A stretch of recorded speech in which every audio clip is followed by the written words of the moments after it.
As we head to the new year 2025, let's make sure this upcoming year we financially crush and destroy all these barbers. Yeah, because you go to the barbershop and what do you get? You pay $60 to get a mediocre haircut. And for 30 to 40 minutes, you can't even sit comfortably because, if you put your arm on the armrest, he's going to lay his balls on your arm. And he's going to gyrate his hips up and down, side to side. And you feel everything on your forearm. So what you're doing is you're paying $60 to get sexually assaulted by another man.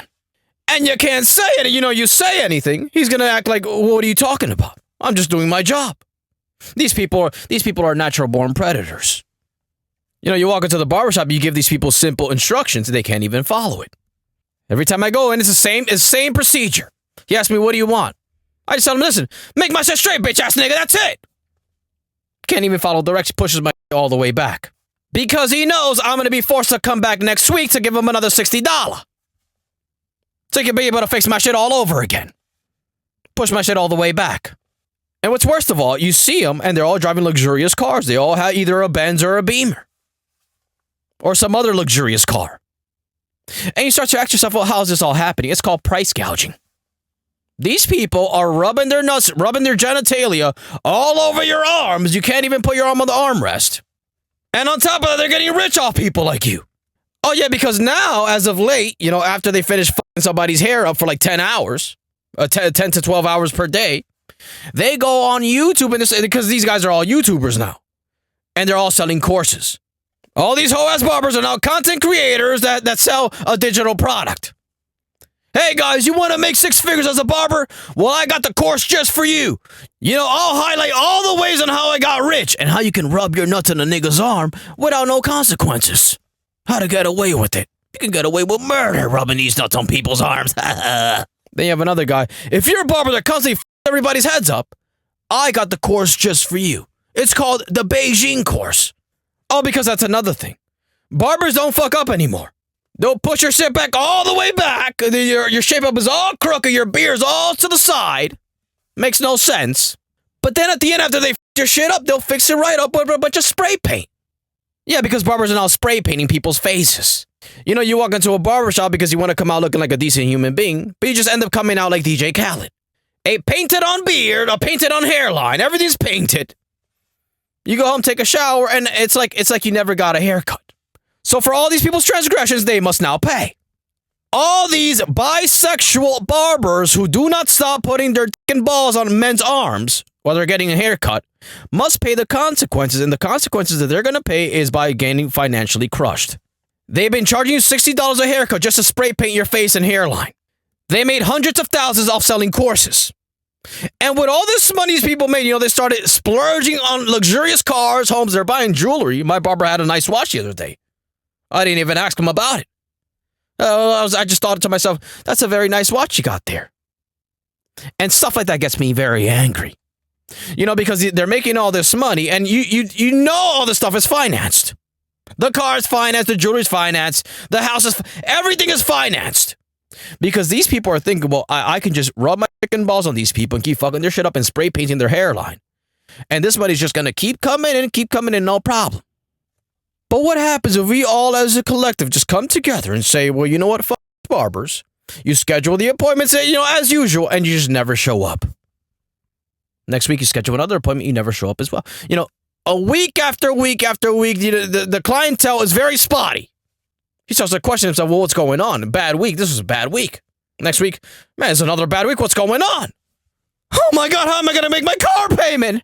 The Mercedes is over $1,200 a month. Let's not even mention insurance. Well, what's happening is we're getting sick and tired of paying $60 just for you to rub your dick balls on my arm. Back in olden days when the haircuts were $20 a pop, you can rub your dick balls on my arm all you wanted. We understood this was part of the arrangement.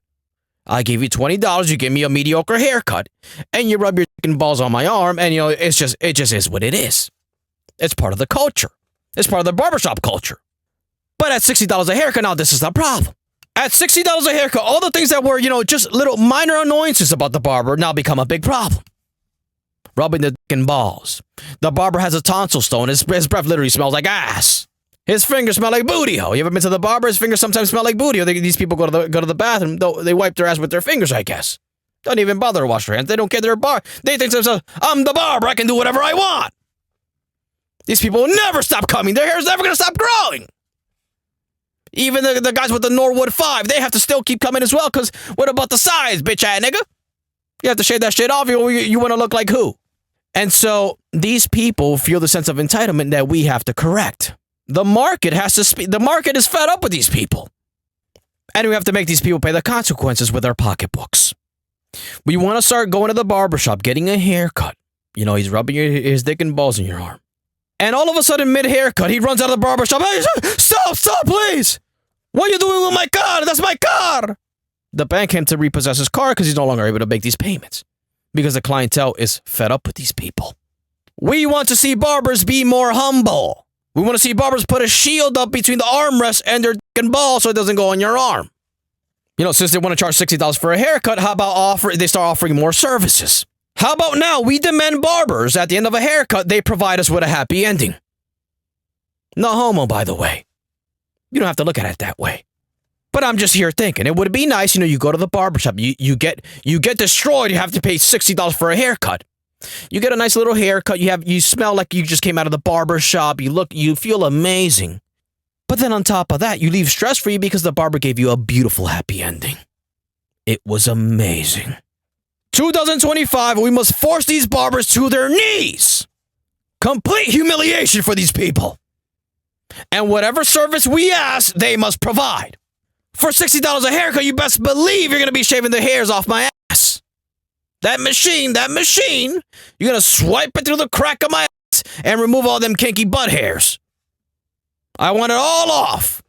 And the region between my balls and anal cavity, there's a lot of hairs there as well, and it's a very sensitive area, so be very careful. I am paying $60 after all. Be very careful.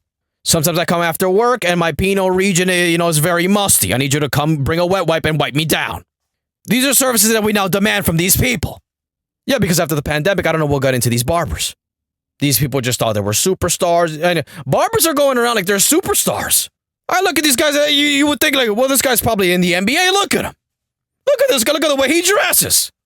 Wearing a shirt that says Amiri on it. Take that shirt off. You're a barber. You're supposed to be slaving away at the barber shop. Rubbing my scalp. Rub my scalp, ho, nigga. I got dandruff. And let's go to the back room. I'm going to get in doggy. And I need you to remove all the hairs off the crack of my ass. Barber. You got that, barber? And when you're done, make sure to put some talcum powder in the crack of my ass. I love the way it smells. This is how it's going to go on from now on. It's either that or I'm not returning back to the barbershop. You know, every time I go to the barbershop now, I'm going to be making some crazy demands. I'm going to be asking some crazy questions. After you ask me what I want for a haircut, and I tell them, I'm going to say, hey, also, after the haircut, do you remove dick hair, yes or no? What? Yeah, do you provide that service of removing dick hair? No. Well, why the hell not? My other barber used to do it. Maybe I should go back to him. If everybody starts asking these people these questions, these demands, eventually they have to succumb to the pressure and they're going to start shaving dick hairs. Yeah, because we see you driving around the Beamer or the Benz. You got a shirt that says Amiri. We're looking at you making all this money, so easily. You're making this money easy. And that aggravates your clients. So the least you can do as a sign of humility is remove some dick hairs from your clients. No big deal. We're not asking for too much, Mr. Barber. And so, again, this is how it's going to be.